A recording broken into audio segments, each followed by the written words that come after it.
इधर आओ। हाथ जोड़ करके खड़े हो गए। हाँ भैया, आदेश करें। कुछ बोलना चाहते हो? कुछ बोलना चाहते हो? जैसे ही लक्ष्मण जी खड़े हुए और राम जी के पास पहुंचे, जनक जी बोले हो गया हमारा काम। अरे लक्ष्मण जी के खड़े होते ही कैसे काम हो गया? जब तक धनुष नहीं टूटेगा तब तक सफलता कहां? कैसा काम? कौन काम? लक्ष्मण जी खड़े हुए, जनक जी बोले हो गया हमारा काम। कहा जब तक लक्ष्मण बैठे थे तभी तक हम समझ रहे थे कि अब काम नहीं होगा, लेकिन अब मेरा काम हो जाएगा। कहा क्यों? बोले अब तो हमारे जनकपुर में झंडा फहरा जाएगा। क्यों? बोले झंडा खड़ा हो गया, झंडा ऊंचा रहे हमारा। क्यों भाई? लक्ष्मण डंडा है कि नहीं? बोलो क्या है लक्ष्मण? रघुपति कीरति विमल पताका, ओ दंड समानो भयो जस जाका। भगवान की कीर्ति रूपी पताका को फहराने के लिए लक्ष्मण का चरित्र क्या है? बोलो, है डंडा कि नहीं? अब आप कल्पना करो, एक होता है दंड और एक होता वो दंड। क्यों भाई? दंड कौन है? जिसके ऊपर झंडा हो। क्यों भाई लहरा रहा? वही है दंड कि नहीं? और जिस दंड के ऊपर से झंडा हट जाए वो उद्दंड। क्यों है उद्दंड कि नहीं? मतलब सीधी सी बात यह है कि बड़ों का नियंत्रण जहां है अथवा बड़ों के नियंत्रण में जो है वो दंड हो सकता है। क्यों हो सकता है कि नहीं हो सकता है? लेकिन बड़ों का नियंत्रण जब हट जावे तो वही दंड क्या हो जाता है? वो दंड हो जाता है। समाज में जो अपने से बड़ों का नियंत्रण सब स्वीकार करते हैं, अपने से बड़ों का सम्मान स्वीकार करते हैं, वो निश्चित रूप से लक्ष्मण बन करके रघुनाथ की यशकीर्ति की पताका को फहराते हैं। और जो लोग अपने से बड़ों का सम्मान स्वीकार नहीं करते हैं, अपने से बड़ों का सम्मान नहीं करते हैं, वही समाज में उद्दंड बन करके अपना विनाश कर लेते हैं। इसका ये अर्थ हुआ। इसलिए आज लक्ष्मण जी खड़े हुए और राम जी के पास पहुंचे तो क्या समझ गए जनक जी? इस डंडे में अब रघुनाथ रूपी झंडा लगने वाला है। क्यों भाई? और जैसे ही डंडे में झंडा लगेगा तो झंडा क्या होगा? फहरेगा। फहरेगा कि नहीं फहरेगा? अब विश्वास हो गया। जनक जी देखने लगे कि अब बिल्कुल राम जी ने बुलाया है तो अब पूरी सफलता कन्फर्म है कि मिलने वाली। जैसे ही पहुंचे लक्ष्मण जी, कहे प्रभु आदेश करें। आदेश ये है, कुछ बोलना चाहते हो? अगर आपकी आज्ञा मिल जाए तो, अगर आपकी आज्ञा मिल जाए तो बोल लो, बोल लो। मन है तुम्हारा इसलिए कुछ बोलो। अब लक्ष्मण जी ने बोलना शुरू किया। कैसे? बोले रघुवंश नहीं जय को होई,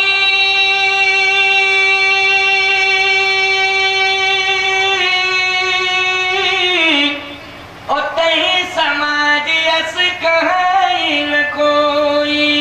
महिमा तो प्रताप भगवान का बापरो पिनाक पुराना, कमल नाल जिम चाप चढ़ाओ, भोजन सत समान ले धावो, पोरम ठक्कत दंड जिम। छत्रक दंड की तरह से अभी तोड़ूं। क्या कहा था मैंने? थोड़ा बोलना। बहुत बोल गए तुम। लक्ष्मण जी बोले क्या ज्यादा बोले? राम जी बोले अभी तुम तोड़ने की बात कर रहे हो, जब तुम ही तोड़ डालोगे तो हम क्या करेंगे? तो तुमको इतना भी ज्ञान नहीं है कि तोड़ने वाली बात हमने कही थी क्या कि तोड़ने वाली बात करना। क्योंकि जनक जी की प्रतिज्ञा है कि जो भी तोड़ेगा उसी के साथ मैं अपनी बेटी का विवाह करूंगा। क्यों, यही है ना, जनक जी की प्रतिज्ञा यही है कि जो भी तोड़ेगा मैं अपनी बेटी का विवाह उसके साथ करूंगा। लेकिन तुम तोड़ने वाली बात कर रहे हो, इसलिए बैठो बैठो शांति से। लक्ष्मण जी ने कहा भैया हमने कहने के पहले क्या कहा था, क्या कहा था? कहा यह था कि महिमा तो प्रताप भगवान काबा करो पिनाक पुराना, महिमा तो आपके बल पर। अच्छा लक्ष्मण जी उसका अच्छा पुरुष का है, कहां का है रहने वाला? अरे बोले सर ये क्या पता था, वहां लिखा पढ़ा थोड़ी थी, ये अभी आप अजीब बात करते हो। अरे बोले देख क्या है ठीक से, वो तो बीरबल बीरबल। बोले सरकार ये नहीं कह सकता हूं कि ये किस गांव का है, लेकिन ये कह सकता हूं कि ये ससुराल में रहा परमानेंट। बोले ससुराल में रहा ये परमानेंट, ये कह सकता हूं। का ये कैसे अंदाज लगा? बोले सर इसलिए अंदाज लगा कि जब हमने इसकी खोपड़ी देखी और फिर नीचे नाक के नीचे मुंह देखा, फिर थोड़े से दांत देखे तो इसके दांत ऊपर भी घिसे थे और नीचे भी घिसे थे। तो बोले इससे क्या अंदाज लगा? बोले इससे ये अंदाज लगा कि ये जिंदगी भर ससुराल में रहा, और जो जिंदगी भर ससुराल में रहते हैं वो उनके दोनों ऊपर के और नीचे के दांत घिस जाते हैं। क्यों घिस जाते हैं? पत्नी कोई गलती करे तो पत्नी को कुछ कह तो पाते नहीं है, क्योंकि उसके माँ बाप सामने खड़े तो दांत ही किसके साथ ही रहते हैं, ऊपर नीचे दांत ही किस कुछ कह तो पाते नहीं है। नियम है ये, कैसे माता पिता के सामने कहा जाए। तो सर हमें ये पक्का विश्वास हो गया कि ये जिंदगी भर ससुराल में रहा व्यक्ति, इसके दांत बता रहे हैं ऊपर नीचे के। तो कहने का तात्पर्य मेरा ये है कि लक्ष्मण जी की जो कंडीशन थी वो दांत मिसमिसाने वाली थी। माखे लखन कुटिल भई भौएं, भौएं फड़क रही, दांत किसकिसा रहे हैं, ओंठ फड़क रहे हैं, लेकिन वाणी से बोल नहीं पा रहे। बोल क्यों नहीं पा रहे? इसलिए कि कहे न सकत रघुवीर डर, लगे बचन जनुबान। बड़े भैया राम बगल में बैठे, हम कैसे बोले? बिना उनकी आज्ञा के हम जनक बोल नहीं सकते हैं। मन में लक्ष्मण कह रहे, लेकिन कहना बहुत कुछ सहायता। देखो क्रोध है लक्ष्मण के, लेकिन नियंत्रण में है क्रोध की नहीं। बोलो हम कहते हैं क्रोध नियंत्रण में अगर है तो अनुशासन है। जैसे आप जानते हो आग अगर चूल्हे के अंदर है तो वो आग घर को चलाती है। क्यों घर को चलाती है कि नहीं? चूल्हे के अंदर की आग घर को चलाती है, और चूल्हे के बाहर यदि आग निकल जाए तो घर को जलाती है। क्यों जलाती है कि नहीं जलाती? बोलो। मर्यादा के अंदर अगर क्रोध है तो वो अनुशासन का स्वरूप है, उससे परिवार और समाज नियंत्रित होता है। लेकिन मर्यादा से की सीमा पार करके अगर क्रोध हो जाता है तो वो समाज के विनाश का कारण बन जाता है। इसलिए क्रोध जो है सीमित होना चाहिए, मर्यादा की सीमा के अंदर होना चाहिए। बोलो लक्ष्मण का क्रोध मर्यादा की सीमा के अंदर है कि नहीं? इतनी बड़ी बात जनक जी कह गए, लेकिन लक्ष्मण जी को क्रोध आ रहा है परंतु कुछ बोल पा रहे हैं क्या? क्यों? मर्यादा की सीमा के अंदर है। कहीं न सकत रघुवीर डर, लगे बचन जनुबान। जनक जी के वो वचन बाण की तरह चुभ रहे हैं लक्ष्मण के हृदय में। कौन से वचन? वीर विहीन मही में जानी।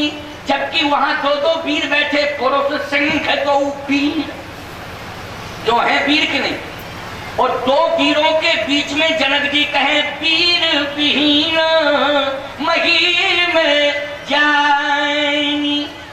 अब राम जी ने जैसे लक्ष्मण को देखा तो मुस्कुराए अंदर ही अंदर और सोचे कि थोड़ा सा बुलवा दें, थोड़ा सा, क्योंकि मन इसका बोलने का हो रहा है तो थोड़ा सा बुलवा। और ये पक्की बात है, राम जी समझ रहे कि जब तक हम कहेंगे नहीं तब तक ये बोलेगा नहीं, कन्फर्म। लेकिन अब हमें कहना पड़ेगा कि थोड़ा सा बुलवा दे। धीरे से लक्ष्मण से कहा राम जी ने, इधर आओ। हाथ जोड़ करके खड़े हो गए। हाँ भैया, आदेश करें। कुछ बोलना चाहते हो? कुछ बोलना चाहते हो?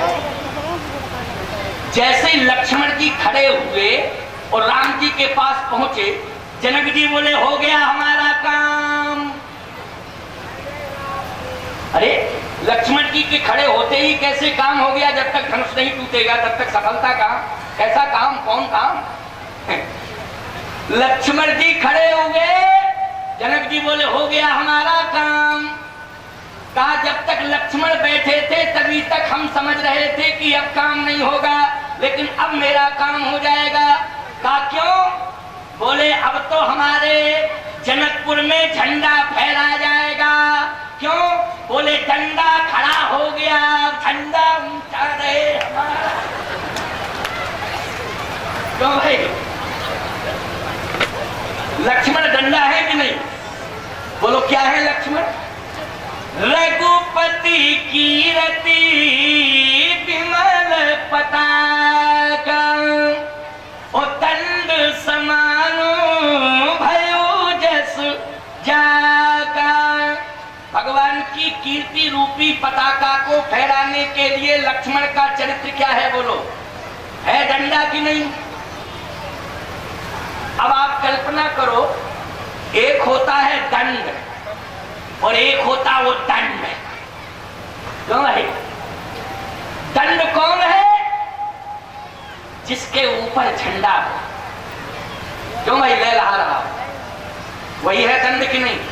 और जिस दंड के ऊपर से झंडा हट जाए वो उद्दंड। क्यों है उद्दंड कि नहीं?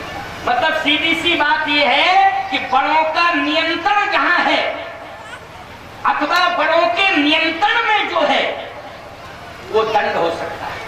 क्यों हो सकता है कि नहीं हो सकता है? लेकिन बड़ों का नियंत्रण जब हट जावे तो वही दंड क्या हो जाता है? वो दंड हो जाता है। समाज में जो अपने से बड़ों का नियंत्रण सब स्वीकार करते हैं, अपने से बड़ों का सम्मान स्वीकार करते हैं, वो निश्चित रूप से लक्ष्मण बन करके रघुनाथ की यशकीर्ति की पताका को फहराते हैं। और जो लोग अपने से बड़ों का सम्मान स्वीकार नहीं करते हैं, अपने से बड़ों का सम्मान नहीं करते हैं, वही समाज में उद्दंड बन करके अपना विनाश कर लेते हैं। इसका ये अर्थ हुआ। इसलिए आज लक्ष्मण जी खड़े हुए और राम जी के पास पहुंचे तो क्या समझ गए जनक जी? इस डंडे में अब रघुनाथ रूपी झंडा लगने वाला है। क्यों भाई? और जैसे ही डंडे में झंडा लगेगा तो झंडा क्या होगा? फहरेगा। फहरेगा कि नहीं फहरेगा? अब विश्वास हो गया। जनक जी देखने लगे कि अब बिल्कुल राम जी ने बुलाया है तो अब पूरी सफलता कन्फर्म है कि मिलने वाली। जैसे ही पहुंचे लक्ष्मण जी, कहे प्रभु आदेश करें। आदेश ये है, कुछ बोलना चाहते हो? अगर आपकी आज्ञा मिल जाए तो, अगर आपकी आज्ञा मिल जाए तो बोल लो, बोल लो। मन है तुम्हारा इसलिए कुछ बोलो। अब लक्ष्मण जी ने बोलना शुरू किया। कैसे? बोले रघुवंश नहीं जय को होई,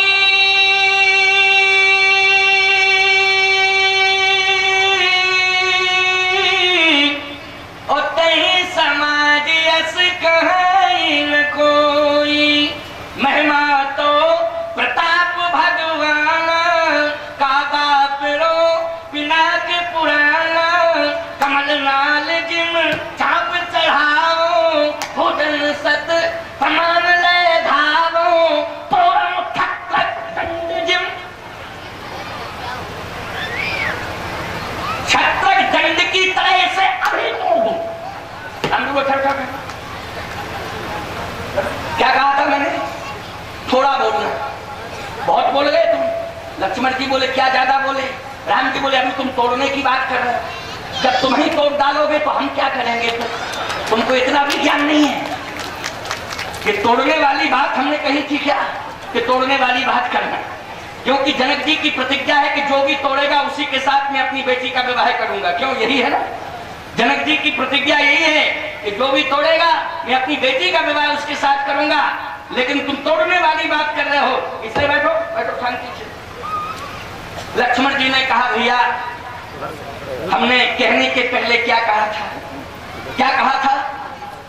कहा यह था कि महिमा तो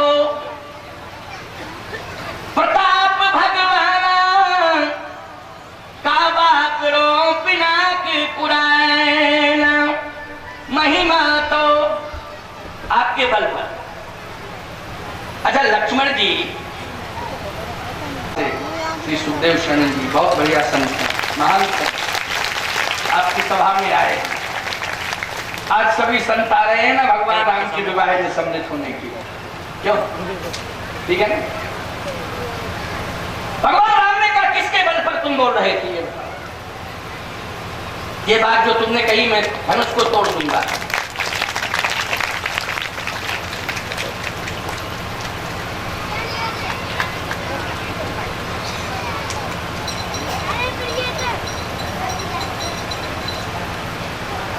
तो बहुत बढ़िया बात, सुनने की कोशिश करना, समझने की। राम जी ने कहा अगर कोई धनुष को तोड़े, तुम ही तोड़ोगे, तो क्या मैं यहाँ बैठा रह जाऊंगा? मैं छोड़ के चल दूंगा, क्या करूंगा यहाँ बैठे बैठे? पंखे ने कहा मैं हवा देता हूं, बला कोला चपड़ा, मैं प्रकाश देता हूं। पंखा मूल था कि बल्ब मूल था? लाइट थी ना मूल है? इसमें लक्ष्मण जी का बल मूल है क्या? राजाओं का बल मूल है क्या? राम का बल मूल है। राम के बिना तो सब बलहीन है। बल जो भी है वो राम का। लक्ष्मण जी बोले मेरा कोई बल नहीं, महिमा तो प्रताप भगवान। अगर आपकी महिमा है, आपकी कृपा है, तो काबा करो पिनाक पुराना। तो ये धनुष में क्या ताकत, यदि आपकी कृपा हो जाए तो? एक आदमी हमारे पास आया, बोले महाराज जी हमारी घोड़ी की विशेषता सुनी आपने? उनका क्या? कान बहुत अच्छे, इतने अच्छे कान हैं कि आप कह दें कुछ तुरंत समझ जाती है। हमने कहा अच्छा अच्छा। आंख भी बहुत सुंदर है, चलती है तो बहुत सुंदर, उसमें तो गुण ही गुण है, एक कमी है कि हमने कहा कमी क्या? बोले मर गई। जब है ही नहीं तो उसके बारे में चर्चा क्यों कर रहे हैं? जब लक्ष्मण जी के पास अपना बल नहीं है तो क्यों कर रहे हैं बल की चर्चा? राम जी बोले हमारा बल है, हम अपने बल का स्वयं प्रयोग करेंगे, तुम अपने बल का प्रयोग करके धनुष तोड़ डालो, फिर हमारा विवाह हो। तोड़ो तुम और विवाह हमारा हो। जो तोड़ेगा उसी के साथ विवाह होगा। ये नहीं कि तुम तोड़ डालोगे फिर सीता जी हमारे गले में जयमाल डालेंगी, ऐसा नहीं। इसलिए तुम तोड़ा ताड़ी वाली बात मत करो ना, मेरे बल पर गरजो। तुम तो चुपचाप जो है बैठ जाओ शांति से। अब और कुछ कहना हो तो बताओ, नहीं तो हम फिर अपना काम करते हैं। लक्ष्मण जी बोले एक बात जो कहना चाहता था वो तो कह ही नहीं पाए। क्या कहना चाहते थे? यदि आपकी आज्ञा मिल जाए तो एक बात कह दूं, अगर आज्ञा मिल जाए तो। राम जी बोले ज्यादा तो नहीं कहोगे? ज्यादा कुछ नहीं कहूंगा, थोड़ा सा बस कहना है। किससे कहना है? जनक जी। क्या कहना है? कहे सरकार आपकी आज्ञा हो तो कह दूं। हाँ कहो। महिमा तो प्रताप भगवान का बाप रो पिनाक पुराना। लेकिन कही जनक जैसे अनुचित बानी,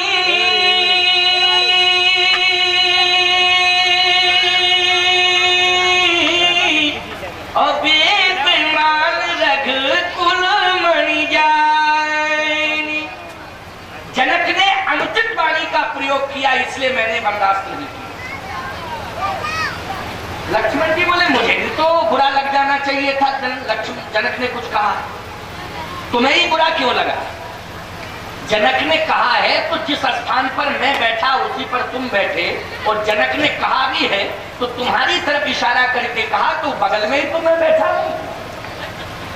लेकिन तुम्हें क्यों बुरा लगा? क्रोध तुम्हें क्यों आया, मुझे क्यों नहीं आया? लक्ष्मण जी बोले भैया अन्यथा मत लेना, मैं प्रणाम करके कह रहा हूं, मैं बर्दाश्त नहीं कर पाया। क्यों?